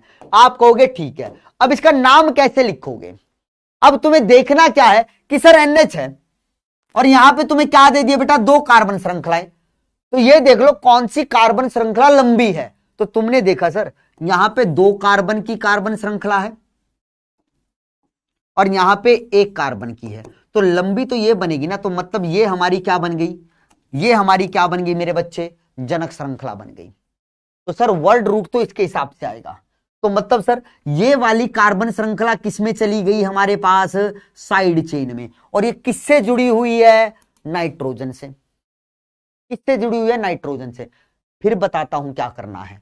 जब तुम्हें दिखे तुम्हारे पास है सेकेंडरी अमीन जिससे दो कार्बन श्रृंखलाएं जुड़ी हुई हैं, और तुम्हें यह देखना है कि उन दोनों कार्बन श्रृंखलाओं में से किसे जनक श्रृंखला माने, तो यह देख लिया करो कहां पर लंबी जनक श्रृंखला जाती है। तो यहां पे दो कार्बन की जनक श्रृंखला बन सकती है, यहां पे एक की ही है। तो जहां पे ज्यादा कार्बन की जनक श्रृंखला बनेगी उसे तुम पेरेंट चेन कहोगे, और दूसरी वाली को क्या बोल दोगे मेरे बच्चे, उसको तुम साइड चेन बोल दोगे। तो सबसे पहले साइड चेन का नाम लिखना। इसका नाम क्या है, मिथाइल। किससे जुड़ा हुआ है, नाइट्रोजन से। तो इसका नाम क्या होगा बेटा, इसका नाम लिखोगे तुम एन मिथाइल। क्या लिखा मेरे बच्चे, एन मिथाइल। और उसके बाद क्या बेटा, ये तो क्या हो जाएगा, एन मिथाइल फिर इथेन अमीन, बस खत्म। ये एन लगाना जरूरी है, ये बताता है कि ये जो मिथाइल समूह है जिसे मैं साइड चेन बोल रहा हूं वो नाइट्रोजन से जुड़ा हुआ है। तो एन मिथाइल इथेन अमीन, एन मिथाइल इथेन अमीन। क्या ये बात पल्ले पड़ी, हाँ सर पल्ले पड़ी। जैसे यहां पे देखो फिर से इस वाले का नाम लिखना है, तो सर साफ साफ दिख रहा है कि जब नाइट्रोजन क्या दिखे, 3 कार्बन श्रृंखलाओं से जुड़ा हुआ दिखे, तो सर वो होता है 3 डिग्री अमीन। है तो ये भी अमीन लेकिन 3 कार्बन श्रृंखलाएं हैं। तो इसका मतलब क्या हुआ कि सर अब किस कार्बन श्रृंखला को पेरेंट चेन मानोगे, कैसे डिसाइड करोगे कि कौन सी लंबी कार्बन श्रृंखला है। तो साफ साफ दिख रहा है सर ये वाली 3 कार्बन की श्रृंखला है, तो ये पेरेंट चेन है। तो ये क्या हो गई बेटा, साइड चेन। सर ये भी क्या हो गई मेरे पास, साइड चेन। तो 2 साइड चेन बनेंगी सर 3 में से, और एक पेरेंट चेन जो लंबे वाली है वो। तो सर इन साइड चेन का नाम लिखेंगे पहले, और ये दोनों साइड चेन किससे जुड़ी हुई है बेटा, नाइट्रोजन से। इसका नाम है मिथाइल, इसका नाम है इथाइल। तो अल्फाबेटिकल क्रम में लिखोगे तो इसका नाम पहले आएगा, इसका आएगा बाद में। तो क्या हो जाएगा बेटा, ये हो जाएगा एन इथाइल, उसके बाद एन मिथाइल।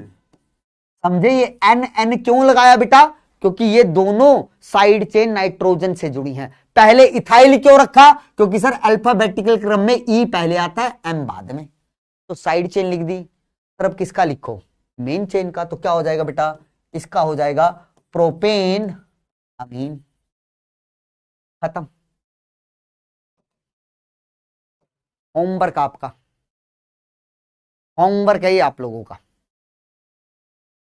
क्या ये बात पल्ले पड़ी बेटा, जल्दी बताओ मेरे बच्चों, क्या इतनी चर्चा आप लोगों को समझ में आई, क्या इतनी चर्चा आप लोगों को समझ में आ गई है क्या मेरे बच्चों, बोलो बोलो बोलो बेटा, क्या इतनी चर्चा आप लोगों को समझ में आई है। आप कहेंगे हाँ सर, हाँ सर इतनी चर्चा हमें समझ में आई है। ठीक है, बड़ा आसान था, बड़ा आसान था बेटा। अब लास्ट टॉपिक है नोमेनक्लेचर का तुम्हारे, कौन सा, कौन सा भैया, मैं लिख देता हूं देखो, compound containing more than 1 functional group. Hindi में लिखता हूं वरना तुम कहोगे सर हिंदी के बैच में पढ़ा रहे हो, ये अंग्रेजी वाली बातें मत करो। क्या करो बेटा, ये अंग्रेजी वाले बैच में जब पढ़ाया था तो उसकी स्लाइड बनी हुई थी तो मैं थोड़ी सी उठा लाया, थोड़ी सी उठा लाया। कोई बात नहीं, तुम्हें हिंदी में ही लिख के दूंगा, चिंता मत करो, हिंदी में ही लिख के दूंगा मेरे बच्चे, हिंदी में ही लिख कर दूंगा मेरे बच्चों। ठीक है, चलो आगे बढ़ते हैं, आगे बढ़ते हैं। थोड़ा सा बेटा, थोड़ा सा सब्र रखिएगा। मुझे पता है आज उतनी एनर्जी नहीं लगा पा रहा, मैं उतनी एनर्जी नहीं लगा पा रहा, सच में मेरी एनर्जी निकल ही नहीं रही है अभी, पता नहीं एकदम से। चलो देखो बेटा, अब क्या कर रहे हैं, जब यौगिक में एक से अधिक प्रकार के फंक्शनल ग्रुप हों तो हम उनका नामकरण कैसे करेंगे, अब उसकी चर्चा हम कर रहे हैं। ठीक है, अब उसकी चर्चा हम कर रहे हैं। तो देखो लिखा क्या है, यदि किसी यौगिक में एक से अधिक फंक्शनल ग्रुप उपस्थित हों तो प्रायिकता के अनुसार जो मेन फंक्शनल ग्रुप होगा उसका अनुलग्न यूज करेंगे और बाकी फंक्शनल ग्रुप को प्रतिस्थापी मानते हुए उसका पूर्व लगन यूज करेंगे। बेटा जब एक से अधिक प्रकार के फंक्शन ग्रुप आ जाए ना, तो उनमें से किसी एक को क्या बोलते हैं बेटा हम? Main function group. बाकी जो बचते हैं वो हमारे प्रतिस्थापी बन जाते हैं। तो मेन फंक्शन ग्रुप का तो हम क्या लगाते हैं? अनुलगन। और जो बाकी फंक्शन ग्रुप को हमने क्या मान लिया है? प्रतिस्थापी। अब उनका क्या लगाएंगे बेटा? पूर्व लगन। तो अब भी तुम्हें ये वाली टेबल यहां यूज होगी भाई। ये देख, अब ये वाली टेबल तुम्हें फिर से यूज होगी, क्योंकि यहां पे देखो मैंने लिखा हुआ है किस फंक्शन ग्रुप का क्या पूर्व लगन होता है।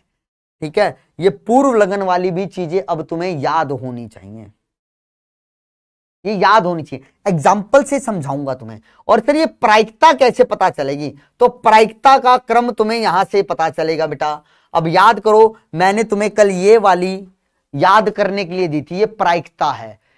ये क्या बेटा? एक टेबल है। इस टेबल में जो फंक्शन ग्रुप ऊपर आ रहा है उससे ज्यादा वरीयता मिलती है, उसे ज्यादा प्रायिकता मिलती है अपने नीचे वालों से। मान लो किसी यौगिक में COH भी आ गया और SO3H समूह भी आ गया, तो बेटा उस केस में तुम COH को मेन फंक्शन ग्रुप बोलोगे और SO3H को क्या बोल दोगे?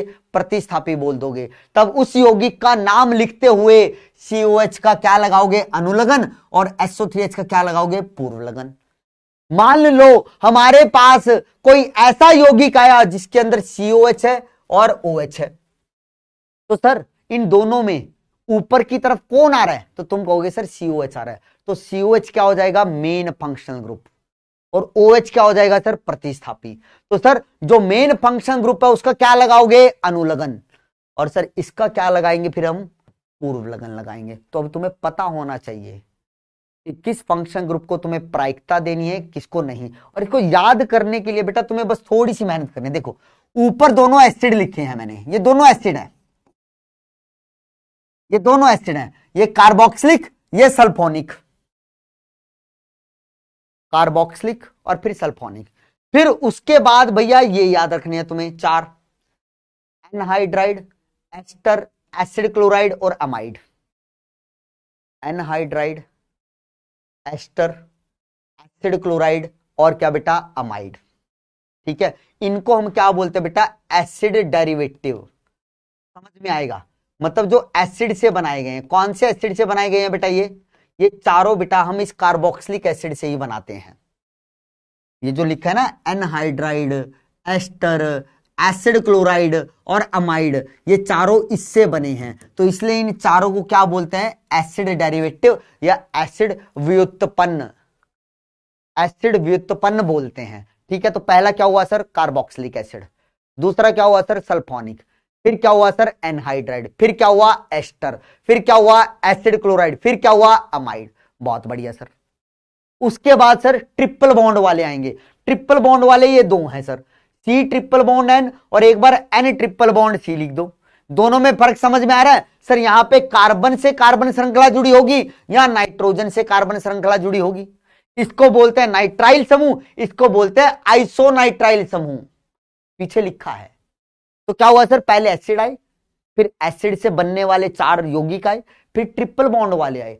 ट्रिपल बॉन्ड के बाद डबल बॉन्ड वाले आएंगे। तो डबल बॉन्ड वाले कौन से सर? एल्डिहाइड है और कीटोन है, एल्डिहाइड है और कीटोन है। और उसके बाद फिर सर सिंगल बॉन्ड वाले। सिंगल बॉन्ड में कौन कौन से फंक्शन ग्रुप है? OH और SH।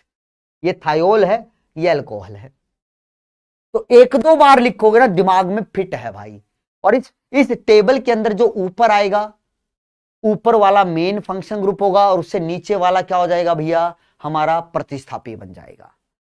तो दोबारा बोलता हूं, तुम्हें लगे ना सर याद नहीं है आपको इसलिए लिख के लिख रहा है। देखो तुम्हारे सामने लिखता हूं सर। पहले है कार्बोक्सिलिक एसिड, फिर है हमारे पास सल्फोनिक एसिड, फिर है हमारे पास एनहाइड्राइड, फिर है बेटा हमारे पास एस्टर, फिर है बेटा हमारे पास एसिड क्लोराइड, फिर है बेटा हमारे पास अमाइड, फिर आएंगे ट्रिपल बॉन्ड वाले सर, फिर आएंगे इसके नीचे सर डबल बॉन्ड वाले, पहले एल्डिहाइड और फिर कीटोन, फिर आएंगे सिंगल बॉन्ड वाले सर ये OH और SH। बस ये हैं। ठीक है, और बोला क्या भाई, ये प्रायिकता वाली कंडीशन तुम्हें याद होनी चाहिए सर। और फिर उसके बाद ये बिंदु कि यदि किसी यौगिक में एक से अधिक फंक्शन ग्रुप हो तो प्रायिकता के अनुसार जो मेन फंक्शन ग्रुप बनेगा उसका अनुलग्न यूज करेंगे, और दूसरे या बाकी फंक्शन ग्रुप को प्रतिस्थापी मानते हुए उसका पूर्व लग्न यूज करेंगे। उदाहरण से समझाता हूं, जैसे ये वाला देखो, ये वाला यौगिक देखो, तो तुमसे पहले तो यही पूछेगा कि बताओ भाई इसके अंदर कितने फंक्शन ग्रुप दिख रहे हैं, तो तुम कहोगे सर दो प्रकार के, एक तो ये रहा भाई कार्बोक्सिलिक एसिड, और एक ये रहा बेटा अल्कोहल। अब भैया जब इसका नाम लिखोगे, इस यौगिक का जब नाम लिखोगे तो बेटा सफिक्स तो किसी एक का लगाओगे ना, या तो इसका लगाओगे या इसका लगाओगे। भैया जैसे होता है ना, तुमने सुना भी होगा, मान लो भाई माता पिता की एक लड़के लड़की की शादी हो रही है, उनके जब बच्चे होंगे ना तो सरनेम किसी एक का इस्तेमाल करेंगे। मान लो एक लड़का है, उसका सरनेम है भैया ठाकुर, कुछ भी लगा लो भाई, और एक लड़की है उसका सरनेम है शर्मा, उनकी शादी हुई, ठीक है, मैं उदाहरण दे रहा हूं भाई, ठीक है, कोई बुरा मत मानना, मैं फिर कह रहा हूं एक उदाहरण दे रहा हूं। मान लो उनके बच्चे हुए, तो जब बच्चे होंगे भाई या तो वो सरनेम अपना ठाकुर यूज कर सकते हैं या शर्मा, ये थोड़ा ना होता है नाम रखेंगे हमारा नाम है नरेश ठाकुर शर्मा, कोई एक इस्तेमाल कर सकते हैं, एक ही इस्तेमाल किया जाता है जनरली। तो सेम कहानी यहां बोल रहा हूं भाई, इनका जो सफिक्स है वो सरनेम है, तो या तो इसका रखोगे या इसका रखोगे। अब कैसे पता चलेगा किसका अनुलग्न लेना है किसका पूर्व लगन, तो अब इनकी प्रायिकता देखो, तो प्रायिकता के अनुसार देखोगे भाई COH ऊपर आता है सर, OH उसके नीचे, तो मतलब क्या हुआ, ये जो COH है ये क्या बन गया बेटा, मेरा मेन फंक्शन ग्रुप बन गया। और सर ये जो OH है ये किसकी तरह बन गया सर, प्रतिस्थापी की तरह बन गया। क्या बन गया मेरे बच्चे, प्रतिस्थापी। तो मेन फंक्शन ग्रुप का हम क्या लिखेंगे मेरे बच्चे, आप कहोगे सर इसका हम अब अनुलग्न इस्तेमाल करेंगे, और सर इसका क्या इस्तेमाल करेंगे, पूर्व लगन इस्तेमाल करेंगे। बस खत्म भाई। अब तो नंबरिंग करो, तो सर ये मेन फंक्शन ग्रुप है, कार्बन रखने वाला है, तो इसको नंबर 1 2 3 4 5। तो सर चौथे कार्बन पे अब फंक्शन ग्रुप नहीं है, अब इसको प्रतिस्थापी बोलना है। प्रतिस्थापी बोलना है तो अब इसके लिए सर सफिक्स ओल इस्तेमाल नहीं करूंगा, अब इसको प्रतिस्थापी बोल रहा हूं, तो इसका पूर्व लगन क्या होता है बेटा, हाइड्रोक्सी होता है। क्या होता है भाई, हाइड्रोक्सी होता है। दिखा देता हूं मेरे बच्चे, मैं दिखा देता हूं, मुझे याद है, अब आपको भी याद होना चाहिए। ये देखो OH का पूर्व लगन है हाइड्रोक्सी, अब मैं ओल इस्तेमाल नहीं कर रहा, हाइड्रोक्सी कर रहा हूं। और ये पूर्व लगन कब लगाना है, जब फंक्शनल ग्रुप प्रतिस्थापी की तरह कार्य करे, जब फंक्शनल ग्रुप प्रतिस्थापी की तरह कार्य कर दे। तो सर इसका नाम क्या होगा, तो सर सबसे पहले तो हम प्रतिस्थापी का ही नाम लिखेंगे, तो ये हो जाएगा 4 हाइड्रोक्सी। क्या होगा बेटा, 4 हाइड्रोक्सी, और अंत में पेंटेनोइक एसिड। ये ओइक एसिड क्यों लिखा, क्योंकि मेन फंक्शन ग्रुप ये है, मेन फंक्शन ग्रुप ये है भाई। सेम कहानी है। तो सबसे पहले तो आपको ये देखना है सर यहां कितने फंक्शन ग्रुप हैं, तो 3 दिखाई दे रहे हैं भाई मुझे, तो ये रहा सर, ये रहा सर, और ये रहा। अब ये फंक्शन ग्रुप पहचान में आने चाहिए तुम्हें। यहां कितने हैं सर, 2, ये रहा सर, ये रहा सर। तो अब तुम्हें समझ में आना चाहिए मेरे बच्चे कि यहां पे ये 3 फंक्शन ग्रुप है, तो मेन कौन सा है, मेन कोई एक ही होगा। मान लो इनमें से मेन ये वाला बनेगा, तो ये दोनों प्रतिस्थापी हो जाएंगे, तो इनका पूर्व लगन आएगा। ठीक है सर, इन दोनों में से देखना मेन कौन सा होगा, जो मेन होगा उसका अनुलगन और दूसरे का पूर्व लगन। तो इसको करके देखना एक बार, वरना इसे मैं कल समझाऊंगा, मतलब जब भी नेक्स्ट क्लास होगी, कल का मतलब जब भी अब हमारी अगली क्लास होगी बेटा, तो उस समय होगा। ये वाला भी बेटा आप लोगों का होमवर्क रहे। यहां पे भी देखो 2 फंक्शन ग्रुप दिखाई दे रहे हैं तुम्हें, तो यहां पे भी अनुलगन और पूर्व लगन वाला केस रहेगा। तो बेटा तुम्हें जो मैंने टेबल बनवाई है वो टेबल अच्छे से याद कीजिएगा, वो टेबल अच्छे से मेरे बच्चे याद कीजिएगा। अगर वो तुम्हें टेबल हो गई ना, तो क्रियात्मक समूह वाले जो नॉमेनक्लेचर हैं फिर उसके अंदर कुछ नहीं बचता, क्योंकि तुम ज्यादातर तो यही फंसते हो, कब पूर्व लगन लगाना है, कब अनुलगन लगाना है, कब स्पेशल अनुलगन लगाना है, ये सब चलेगा।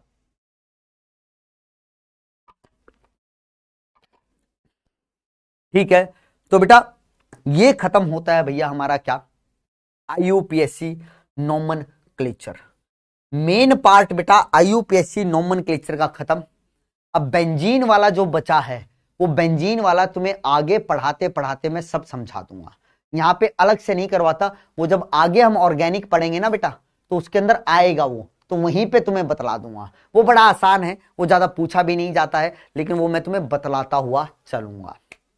क्लियर है? क्लियर है? तो बेटा आप लोगों के पास संडे का दिन है, संडे का दिन है, तो मैं आप लोगों से यही गुजारिश करूंगा, स्टार्टिंग से लेके मतलब जब से हमने नॉमेनक्लेचर पढ़ना चालू किया है और आज तक जितने हमने उदाहरण किए ना, उन सबको कल एक बार बैठ के खुद से लिख लेना।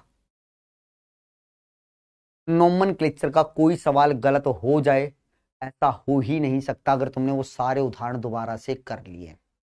ठीक है, और बहुत बहुत धन्यवाद, आपने शांति बनाए रखी। आज एनर्जी डाउन हो गई थी बीच में, ठीक है, लेकिन फिर भी आप लोगों ने अच्छे से साथ दिया मेरे बच्चों, अच्छे से साथ दिया मेरे बच्चों। तो नेक्स्ट क्लास में बेटा हम अपना अगला टॉपिक स्टार्ट कर देंगे, जिसका जिसका नाम है आइसोमेरिज्म, समावयवता, जो एक बहुत इंपॉर्टेंट टॉपिक है और मजेदार टॉपिक है भाई, इंपॉर्टेंट है और मजेदार टॉपिक है।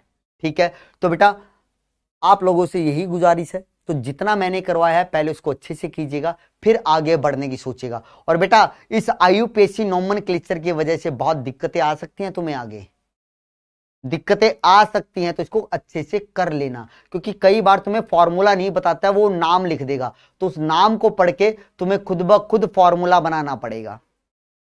समझ रहे हो? ठीक है सर, कर लेंगे। तो ठीक है बेटा, नेक्स्ट टाइम फिर मिलेंगे एक और लेक्चर के साथ। तब तक के लिए खूब पढ़ो, आगे बढ़ो, मुस्कुराते रहो। Take care, bye bye, love you and good night.